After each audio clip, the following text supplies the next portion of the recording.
नमस्कार,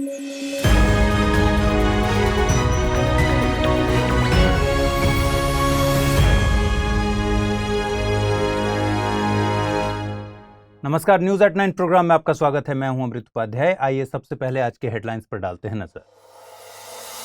ट्रांसजेंडर व्यक्तियों को आयुष्मान भारत योजना के तहत मिला स्वास्थ्य पैकेज। स्वास्थ्य मंत्रालय और राष्ट्रीय स्वास्थ्य प्राधिकरण के बीच MOU पर हस्ताक्षर। अंत्योदय के प्रति सरकार ने दोहराई अपनी प्रतिबद्धता। बेंगलुरु में शुरू हुआ स्वच्छ वायु शिखर सम्मेलन का चौथा संस्करण। CAPS और C-STEP के द्वारा किया जा रहा है आयोजन। क्रॉनिक ऑब्स्ट्रक्टिव पल्मोनरी डिजीज से शहरों को है ज्यादा खतरा। और चुनाव के दौरान फ्रीबी कल्चर पर रोक को लेकर सुप्रीम कोर्ट में सुनवाई। मुफ्त उपहारों के मुद्दे को लेकर बनाई जाएगी समिति। सुप्रीम कोर्ट ने बताया फ्रीबी कल्चर को जटिल मुद्दा। खबरों की शुरुआत करें उससे पहले मैं आपको बता दूं कि अगर आप इस बुलेटिन को PDF के फॉर्मेट में पढ़ना चाहते हैं तो टेलीग्राम चैनल अमृत उपाध्याय 007 पर जाइए, उसे ज्वाइन कीजिए। वहां आपको इसकी PDF रोजाना मिल सकेगी। चलिए खबरों की शुरुआत करते हैं। आज एक ऐतिहासिक निर्णय में ट्रांसजेंडर व्यक्तियों के लिए आयुष्मान भारत योजना के तहत एक समावेशी और समग्र स्वास्थ्य पैकेज शुरू किया गया है। इसके लिए स्वास्थ्य और परिवार कल्याण मंत्रालय और राष्ट्रीय स्वास्थ्य प्राधिकरण यानी NHA के बीच एक MOU पर हस्ताक्षर किए गए। केंद्रीय स्वास्थ्य मंत्री डॉक्टर मनसुख मंडाविया ने इस समझौता ज्ञापन को देश में अपनी तरह का पहला मामला माना। यह ट्रांसजेंडर समुदाय के लिए सही और सम्मानजनक स्थान सुनिश्चित करने को प्रोत्साहित करेगा। अब ट्रांसजेंडर समुदाय भी PMJAY के तहत स्वास्थ्य सेवाओं तक अपनी पहुंच बना सकेंगे। स्वास्थ्य मंत्री ने अंत्योदय के प्रति सरकार की प्रतिबद्धता और समर्पण को दोहराया, जहां सेवाओं के वितरण की श्रृंखला में समाज के अंतिम व्यक्ति तक भी सरकार की योजनाओं का लाभ मिलता है। ऐसी पहलों से वंचित समुदाय सरकार और समाज के सहयोग से गरिमा और आत्मनिर्भरता के साथ प्रगति कर सकते हैं। 2011 की जनगणना के मुताबिक भारत में ट्रांसजेंडर की कुल आबादी 4.9 लाख है। उन्हें समाज में सबसे ज्यादा सामाजिक उपेक्षा और दुर्व्यवहार का सामना करना पड़ता है। अक्सर उनके अधिकारों का हनन होता है। उन्हें अपराधियों और समाज की असामान्यता के रूप में देखा जाता है। इसी कारण से संसद द्वारा ट्रांसजेंडर व्यक्ति अधिकारों का संरक्षण अधिनियम 2019 लाया गया। इसमें ट्रांसजेंडर लोगों के अधिकारों की सुरक्षा प्रदान करने के लिए प्रावधान दिए गए हैं। भारत के सर्वोच्च न्यायालय ने 2018 में नवतेज सिंह जौहर बनाम भारत संघ के मामले में वयस्कों के बीच सहमति से समलैंगिक यौन संबंध को वैध करार दिया था।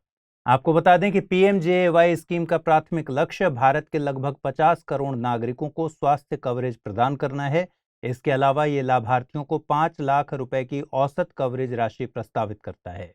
यह प्रमुख उपचार, दवाओं, अस्पताल में पहले से भर्ती होने की लागत और चिकित्सा उपचार लागत को कवर करता है। ये खबर UPSC के पेपर 2 के लिए महत्वपूर्ण है। यह टॉपिक सोशल जस्टिस के तहत आता है, जिसमें केंद्र और राज्यों द्वारा समाज के कमजोर वर्गों के लिए कल्याणकारी योजनाओं से संबंधित प्रश्न पूछे जाते हैं। हाल ही में भारत स्वच्छ वायु शिखर सम्मेलन ICAS का चौथा संस्करण बेंगलुरु में शुरू हुआ। शिखर सम्मेलन का आयोजन think tank centre for air pollution studies यानी CAPS और centre for study of science, technology and policies यानी C-STEP द्वारा किया गया है। इस सम्मेलन में वायु प्रदूषण और जलवायु परिवर्तन से संबंधित समस्याओं को हल करने के लिए एक एकीकृत दृष्टिकोण पर चर्चा होगी। स्वास्थ्य मंत्री के सुधाकर ने इस कार्यक्रम में कहा कि शहरी क्षेत्रों में फेफड़ों का संक्रमण बहुत ज्यादा है। ग्रामीण क्षेत्रों की तुलना में शहरी क्षेत्रों में क्रॉनिक ऑब्स्ट्रक्टिव पल्मोनरी डिजीज या COPD के कारण ज्यादा लोग मर रहे हैं। C-STEP के अनुसार भारत सरकार का पारंपरिक ऊर्जा स्रोतों से नवीकरणीय ऊर्जा स्रोतों में ट्रांजिशन राष्ट्रीय स्वच्छ वायु कार्यक्रम में सकारात्मक योगदान देगा।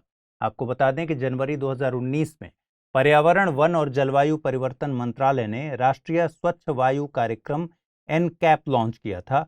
इसका उद्देश्य 2024 तक PM 2.5 और PM 10 प्रदूषण को 20 से 30% तक कम करना है। इस कार्यक्रम में आधार वर्ष 2017 को माना गया। NCAP के तहत देश में 122 गैर प्राप्ति शहरों की पहचान की गई है। इन शहरों को गैर प्राप्ति शहर इसलिए कहा गया है क्योंकि ये शहर 2011 से 15 के बीच राष्ट्रीय परिवेश वायु गुणवत्ता मानकों को पूरा नहीं करते थे। राष्ट्रीय स्वच्छ वायु कार्यक्रम के तहत स्मार्ट सिटी मिशन के शहरों को भी शामिल किया गया है। राज्य प्रदूषण नियंत्रण बोर्डों द्वारा शहरों की वायु गुणवत्ता की निगरानी की जाती है। 1981 में भारत ने वायु प्रदूषण की रोकथाम और नियंत्रण अधिनियम पारित किया था। यह भारत में वायु प्रदूषण की समस्या से निपटने के लिए पहला केंद्रीय कानून था। 1984 में सीपीसीबी ने राष्ट्रीय परिवेश वायु गुणवत्ता निगरानी NAAQM के तहत वायु प्रदूषकों की निगरानी के लिए पहला राष्ट्रव्यापी कार्यक्रम शुरू किया था। इधर सुप्रीम कोर्ट ने चुनाव के दौरान फ्रीबी कल्चर पर प्रतिबंध की मांग करने वाली याचिका पर सुनवाई की। भारत के मुख्य न्यायाधीश NV रमन्ना ने फ्रीबी और कल्याण योजना के रूप में किए गए वायदे के बीच अंतर करने की आवश्यकता पर जोर दिया। फ्रीबी कल्चर को रेवड़ी कल्चर के तौर पर कहा जा रहा है।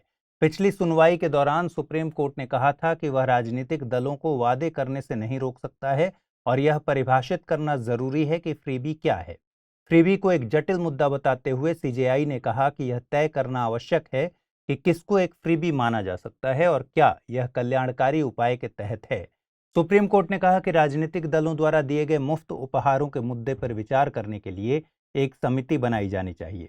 समिति संसद को सुझाव देगी और इन सुझावों के आधार पर यदि आवश्यक हो तो संसद द्वारा एक कानून तैयार किया जाए।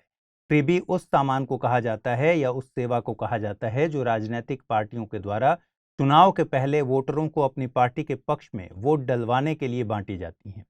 CJI ने यह भी कहा कि जो भी सुझाव दिए जाएंगे उन्हें कोर्ट द्वारा स्वीकार किया जाना जरूरी नहीं है, लेकिन एक स्वस्थ लोकतंत्र में संसद को मुद्दों पर बहस करनी चाहिए और निर्णय लेना चाहिए। कर्नाटक के पूर्व मुख्यमंत्री BS येदियुरप्पा ने मैसूर में सावरकर रथ यात्रा का उद्घाटन किया है। यात्रा का मकसद हिंदुत्व के खिलाफ फैलाए जा रहे नकारात्मक प्रोपेगेंडा को रोकना बताया गया है। यात्रा में हिंदुत्व विचारक VD सावरकर की विचारधारा को जनता के सामने रखा जाएगा। येदियुरप्पा ने बताया कि पूर्व प्रधानमंत्री इंदिरा गांधी और अटल बिहारी वाजपेयी सहित कई प्रतिष्ठित हस्तियों द्वारा सावरकर के योगदान को रेखांकित किया गया था। जहां वाजपेयी जी ने लगभग 50 साल पहले सावरकर के संदेश को देश के हर घर में ले जाने की आवश्यकता पर जोर दिया था, वहीं इंदिरा गांधी ने उन्हें भारत का उल्लेखनीय पुत्र कहा था। आइए सावरकर के जीवन को समझते हैं। विनायक दामोदर सावरकर एक भारतीय राजनीतिज्ञ, कार्यकर्ता और लेखक थे। सावरकर ने अभिनव भारत सोसाइटी की स्थापना की थी। इंग्लैंड में इंडिया हाउस और फ्री इंडिया सोसाइटी जैसे संगठनों में वे शामिल हुए। उन्होंने 1857 के भारतीय विद्रोह के बारे में the Indian war of independence नामक किताब प्रकाशित की, जिस पर ब्रिटिश शासन ने प्रतिबंध लगा दिया था। सावरकर को नासिक के कलेक्टर जैक्सन की हत्या और ब्रिटिश सम्राट के खिलाफ साजिश रचने के लिए 50 साल के कारावास की सजा सुनाई गई थी और उन्हें पुणे की यरवदा जेल से अंडमान और निकोबार द्वीप समूह में सेलुलर जेल में स्थानांतरित कर दिया गया था। बाद में क्लेमेंसी पिटीशन दायर की गई और उन्हें रत्नागिरी जेल भेजा गया। उन्होंने 1922 में रत्नागिरी की जेल में रहते हुए हिंदुत्व की राष्ट्रवादी राजनीतिक विचारधारा विकसित की। बाद में सावरकर हिंदू महासभा में शामिल हुए और हिंदुत्व शब्द को लोकप्रिय बनाने की कोशिश की। हालांकि हिंदुत्व शब्द सबसे पहले चंद्रनाथ बसु द्वारा गढ़ा गया था। सावरकर द्वितीय विश्व युद्ध के दौरान हिंदू महासभा के अध्यक्ष थे। सावरकर ने राजनीति का हिंदूकरण करो और हिंदुत्व का सैन्यीकरण करो के नारे को आगे बढ़ाया। भारत में ब्रिटिश युद्ध के प्रयासों का समर्थन किया उन्होंने और हिंदुओं के लिए सैन्य प्रशिक्षण की भी मांग की। सावरकर के नेतृत्व में हिंदू महासभा ने भारत छोड़ो आंदोलन का आधिकारिक तौर पर बहिष्कार किया था। सावरकर ने stick to your post title से एक पत्र भी लिखा, जिसमें हिंदू सभाओं को निर्देश दिया कि सदस्य अपने सरकारी पोस्ट न छोड़ें और किसी भी कीमत पर भारत छोड़ो आंदोलन में शामिल न हों। अपने अंतिम समय में सावरकर ने अपनी मृत्यु से पहले आत्महत्या नहीं आत्मार्पण शीर्षक से एक लेख लिखा था, जिसमें उन्होंने तर्क दिया था कि जब किसी के जीवन का लक्ष्य समाप्त हो जाता है और समाज की सेवा करने की क्षमता नहीं रह जाती, तो मृत्यु की प्रतीक्षा करने के बजाय खुद की इच्छा से जीवन समाप्त करना बेहतर होता है। आइए अब जल्दी से डालते हैं आज की बुलेटिन पर आधारित क्या सवाल बन सकते हैं। भारत में राष्ट्रीय स्वच्छ वायु कार्यक्रम कब शुरू हुआ? 2019, 2020, 2018 या फिर 2017? दूसरा सवाल है, सावरकर से संबंधित तथ्यों में से कौन सा गलत है? पहला कथन है, सावरकर ने stick to your post title से एक पत्र लिखा था। दूसरा कथन है, इंग्लैंड में इंडिया हाउस और फ्री इंडिया सोसाइटी संगठनों में वे शामिल हुए। तीसरा कथन है, सावरकर ने 1857 के भारतीय विद्रोह के बारे में the Indian war of independence नामक किताब प्रकाशित की। और चौथा है सावरकर को चापेकर बंधुओं की हत्या और ब्रिटिश सम्राट के खिलाफ साजिश रचने के लिए 50 साल के कारावास की सजा सुनाई गई थी। आइए अब देखते हैं कि कल जो आपसे प्रश्न मैंने पूछे थे उसके सही जवाब क्या हैं। पहला सवाल था पांडुरंग खान खोजे से संबंधित गलत तथ्य पहचानिए। ऑप्शंस थे पांडुरंग खान खोजे का जन्म पंजाब में मोंगा में हुआ था। दूसरा, पांडुरंग खान खोजे 1914 में बनी गदर पार्टी के संस्थापक सदस्यों में से एक थे। तीसरा ऑप्शन था पांडुरंग खान खोजे कैलिफोर्निया में माउंट तमालपाइस सैन्य अकादमी में शामिल हुए थे। और चौथा था उन्हें मैक्सिको सिटी के पास चैम्पिंगो में नेशनल स्कूल ऑफ एग्रीकल्चर में प्रोफेसर नियुक्त किया गया था। इस प्रश्न का सही जवाब है ऑप्शन ए। दूसरा सवाल मैंने पूछा था कि निम्नलिखित कथनों पर विचार कीजिए। एससीओ में ईरान, यूएई, भारत, कजाकिस्तान सदस्य हैं। दूसरा ऑप्शन था टमाटर फ्लू कॉक्सेकी वायरस A16 के कारण होता है। तीसरा था पंचरात्र तथा वैखानस महत्वपूर्ण शैव आगम है। उपरोक्त कथनों में से सत्य कथन कौन से हैं? और इस प्रश्न का सही जवाब है ऑप्शन बी। तो आज के बुलेटिन में फिलहाल इतना ही रखते हैं। उम्मीद है आपको न्यूज़ एट 9 प्रोग्राम काफ़ी अच्छा लग रहा होगा। अगर आपको ये प्रोग्राम ठीक लग रहा हो तो अपने दोस्तों के साथ इसे ज़रूर शेयर कीजिए। आज के बुलेटिन में इतना ही रखते हैं। कल रात 9 बजे फिर आपसे मुलाकात होगी नई खबरों के साथ। अपना ख्याल रखिए, ठीक से पढ़ाई कीजिए। नमस्कार।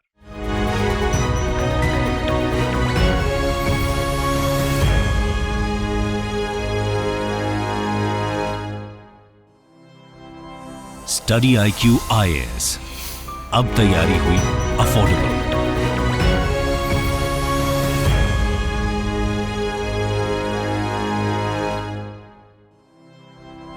स्टडी IQ IAS अब तैयारी हुई अफोर्डेबल।